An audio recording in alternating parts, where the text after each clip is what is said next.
Hi, it's Alistair McIntyre at Electric Scotland. This is the introduction to my newsletter for the 23rd of June 2017. The news stories that I'm bringing to you this week is a wee bit longer list than usual, but I think there's some really excellent stories. The first one is why you should manage your energy and not your time.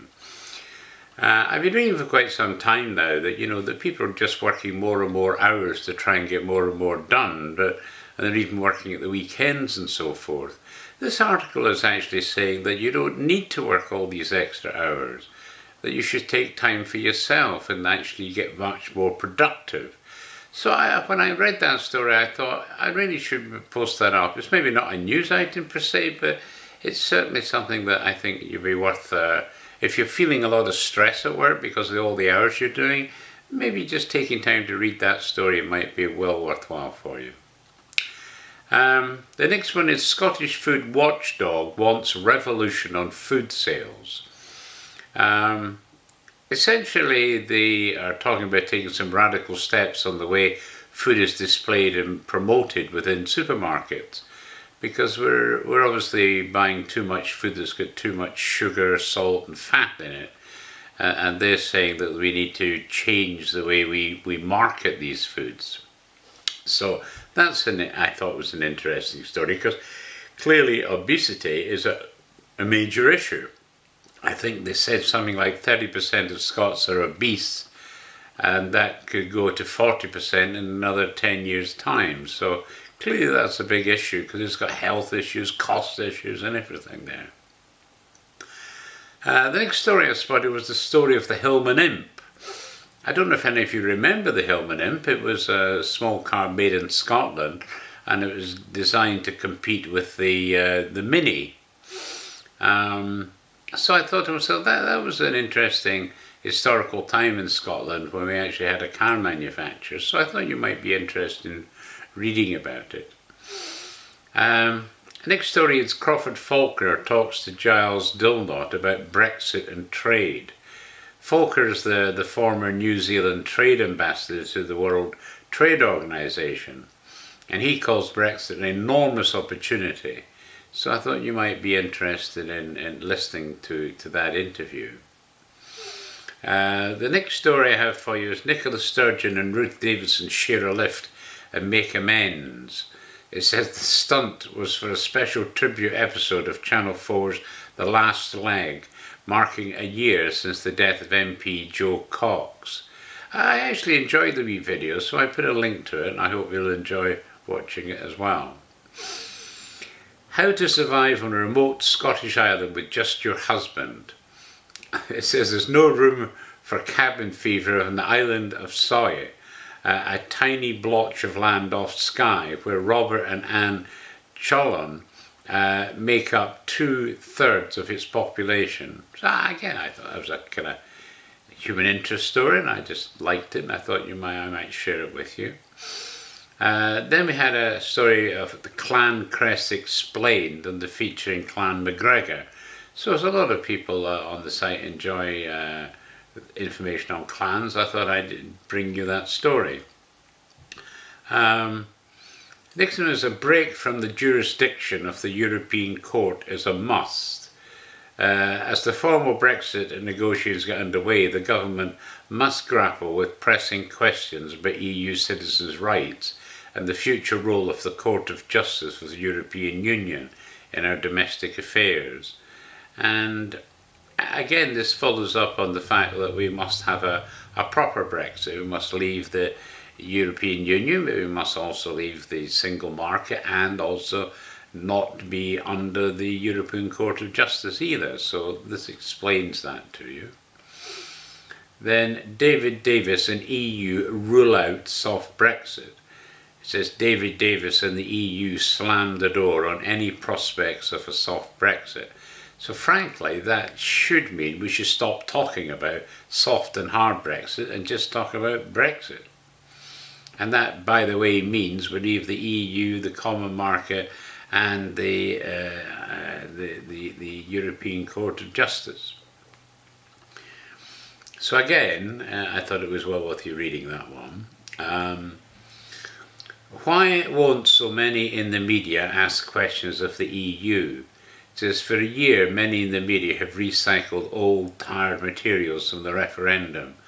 And to be perfectly honest with you, I entirely agree with that. It seems our press are incapable of asking hard questions of EU people and following up on articles, because a lot of journalists seem to write nothing but doom and gloom about Brexit, but in actual fact it's got huge opportunities for us. And Kathy Kay and BBC America, I mean, frankly, she's the most biased person I've ever met in my life, and I've got to the point where I don't really watch BBC America anymore, because I know she's just going to tell us a pack of lies and her own bias comes through. The BBC used to be known for being an independent and neutral organisation. No longer, absolutely no longer is that the case. And something must change at the BBC, so I want to, when I see articles like that, I like to highlight them. Spaceflight bill could create thriving hub in Scotland. So the spaceflight bill to be included in the Queen's speech could see Scotland becoming a thriving hub for the industry, according to the Secretary of State for Scotland. Again, when you look at Scotland, you don't think of space particularly, apart from obviously Armstrong was a Scottish ancestor and was the first man to step foot on the moon.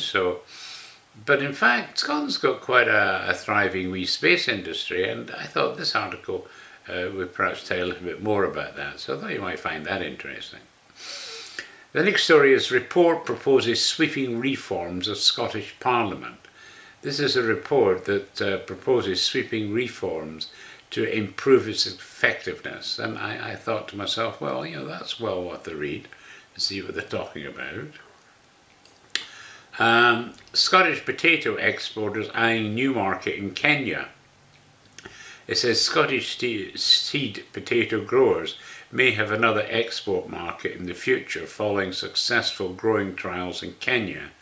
But I like to bring you any good stories on exports from Scotland, because we're not on the whole doing that well for exporting to other places in the world. So when I see something like this, I thought, oh, this is a good story.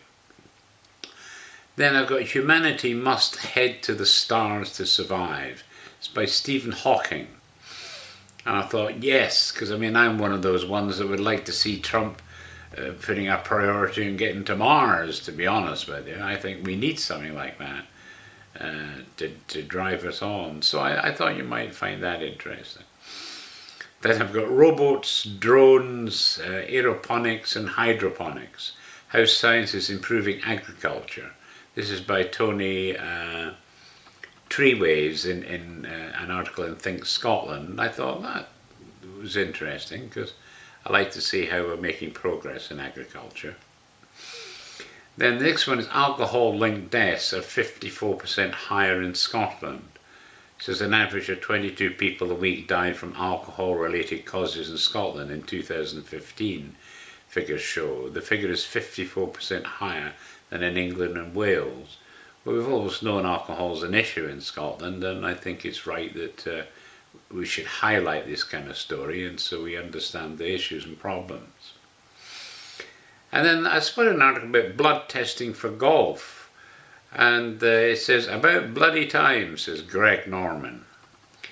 So I think that'd be quite interesting. I don't know whether golf's got a drug problem or not, but obviously if we do testing, we're going to find out.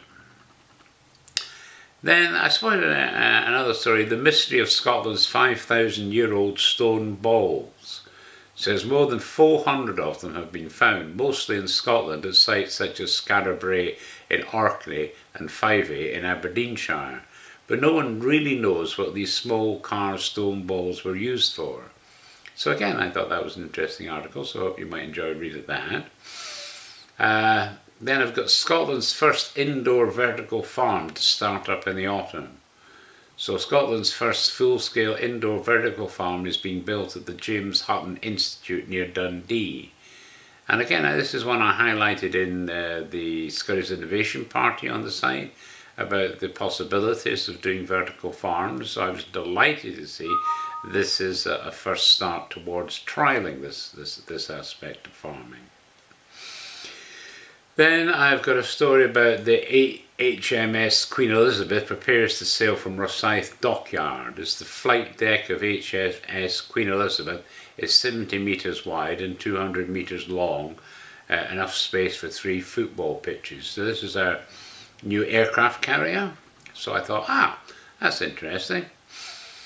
Then I've got another article. The last article I've given you is Hill Fort hotspots in the UK and Ireland map for first time in an online atlas. Scotland is home to majority of 4,000 sites on database, but many are not on hills and are not really forts, say researchers. So again, I just thought you might find that one interesting. And then Electric Canadian. We've got a Finland calendar this week which is I Am Indigenous. It says, from across this land, the people you're about to meet see a brighter future for all Canadians. Their personal journeys and stories are different, but are all connected by heritage and pride. As Canada marks an historical occasion, their roots and culture go well beyond 150 years. For them, this is the time to look back and also look forward. They are trailblazers, innovators, leaders, and deeply proud to be Indigenous. So I thought I'd give you an external link to that website that is covering the stories of the Indigenous people. And I've put up 2 volumes of the Canadian Historical Review this week. Basically, when you go to that page, you'll see I've scanned in the contents pages from both volumes. So you'll be able to read the stories that are featured, and if one of them interests you, just download that volume and have a read. So I hope you'll enjoy something within that. Remember that when you download a big volume, you don't need to read every single story in it. You can pick what you want.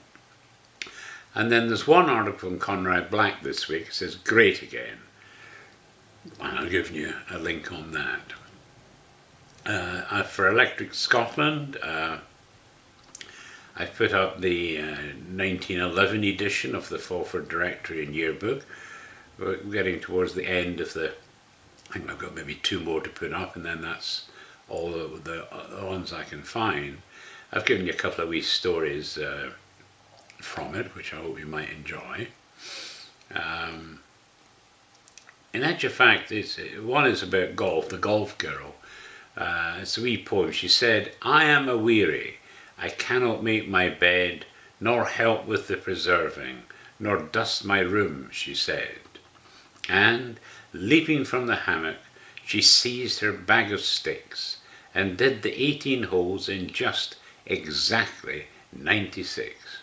So, for you golfers out there, I thought maybe that might be a nice wee poem. And then the other wee story I featured is Children Demand Reasons. And in actual fact, that reminded me of some of the stuff I put up recently about how, very young children, like up to 4, maybe 5 years of age, that's really a critical time for them, and it's much more important than most of us realised. And this is a wee bit story that kind of backs that up, so I thought you might enjoy reading that in the newsletter. But clearly the whole publication, there's a link to that, so you can download the whole and read all the stories that are there. Then I've got the final volume of the Miscellany of the Maitland Club. That's volume 3, and I put up the contents page from that. And again, that's something where there's tons of articles within the publication, and I don't read them all. If I'm going through the content, I think, oh, that sounds like interesting. I think I'd like to read that. And so you might only read 1 or 2 articles from the whole pile of articles that's there, and that's why I like to put up the contents page, so you can get an idea if there's something you'd like to read from there, rather than download the whole thing and find you didn't want anything. I also found a neat wee book. It says Government Instructions for Scotch Barrel Making. It's by W. McBean, Government Inspector, Scotch Cured Herring. It was done in 1916. but it also includes at the end about the adoption of the standards into Newfoundland and Canada. And so I quite like the rationale of I mean, the information about how to make these barrels was fascinating, but I also love the rationale for why Newfoundland should adopt the standard. So that it's only a small book, maybe 34 pages or something like that. I enjoyed reading that. And then I found an article about Scotch banking, so I've given you a link to that. Again, it's an article, so it's not hugely long, but it was printed in September in 1893, so I thought you might like to read that.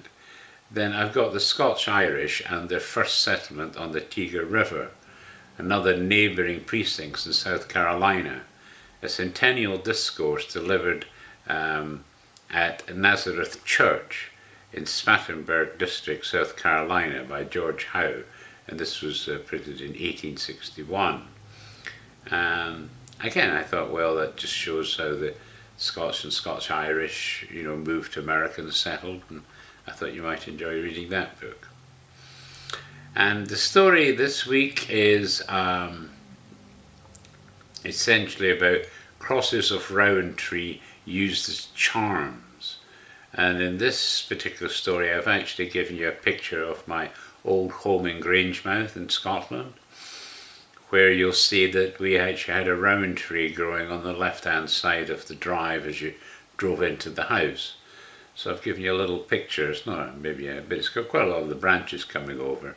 And in the centre we had a weeping willow tree, which was cut above because we used to park the car under it basically. And there's two hydrangea bushes on either side of the window in the front. So it brings back memories, but I always remember I've told you about it, so I remember my home in Grangemouth, we had a rowan tree at the entrance of the house. My parents always told me that it protected the house from any evil influences. So clearly, even in my day, we had that as a kind of charm, you might say. So again, I hope you like the wee story there about the rowan tree and its uses as charms. Okay, so that's it. Hope you enjoy it, and as always I'll put a link to the actual newsletter where you can get all the links to all these stories underneath the video on YouTube. Okay, thanks for listening and have a good weekend.